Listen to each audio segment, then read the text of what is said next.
అమెరికాలోని కాన్సస్లో దారుణ హత్యకు గురైన కూచిబొట్ల శ్రీనివాస్ మృతదేహం ఇవాళ హైదరాబాద్కు రానుంది. శ్రీనివాస్ భార్య సునైనా, అతని సోదరుడు, మరో స్నేహితుడు కూడా మృతదేహం వెంటే రానున్నారు. శ్రీనివాస్ అంత్యక్రియల్ని మంగళవారం నిర్వహించనున్నారు. మంగళవారం ఉదయం 11:30 జూబ్లీహిల్స్లోని మహాప్రస్థానంలో అంత్యక్రియలు నిర్వహిస్తారు.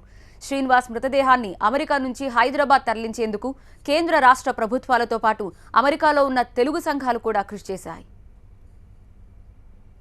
అమెరికన్లదే అగ్రరాజ్యం అంటూ మెంటల్ ట్రంప్ ఇచ్చిన పిలుపు తెలుగు వాళ్లకి శాపంగా మారింది. ట్రంప్ ప్రసంగాలతో విద్వేషకారులు రెచ్చిపోతున్నారు. కాన్సస్ సిటీలో ఒక తెల్ల జాతీయుడు శ్రీనివాస్పై విచక్షణారహితంగా కాల్పులు జరిపాడు. హైదరాబాద్కు చెందిన కూచిబొట్ల శ్రీనివాస్, అలోక్ మాడసాని కాన్సస్లోని ఒలాతేలో ఉన్న ఏవియేషన్ సిస్టమ్స్ ఇంజనీరింగ్ అనే సంస్థలో పనిచేస్తున్నారు. అయితే 5 రోజుల క్రితం వీరిద్దరూ ఒక బార్కి వెళ్లారు. అప్పటికే అక్కడ ఫుల్గా మద్యం తాగి ఉన్న యాడమ్ ప్యూరింటన్ అనే తెల్ల జాతీయుడు వీరిపై మాటల దాడికి పాల్పడ్డాడు.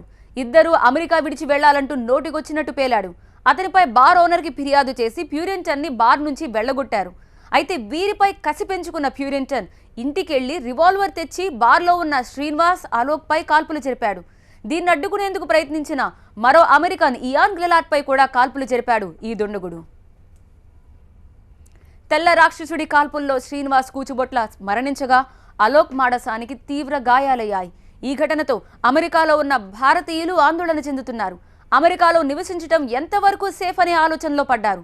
ప్రపంచ దేశాలు కూడా జాత్యహంకార దాడుల్ని ఖండించాయి.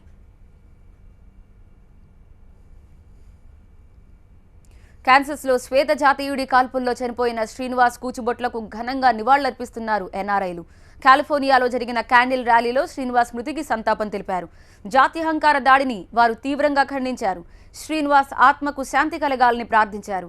శ్రీనివాస్ కుటుంబానికి ప్రగాఢ సానుభూతి తెలిపారు తెలుగు ఎన్ఆర్ఐలు. Obviously, the thing to say is our condolences to the family. And again, it's a very simple message that we need to come together as a community. And I hate to be blunt, but I really wish our president had that attitude and understood that the thing to do here is to come together as a community to condemn these kind of racist attacks and just say that this is wrong. And it just, I'm sorry.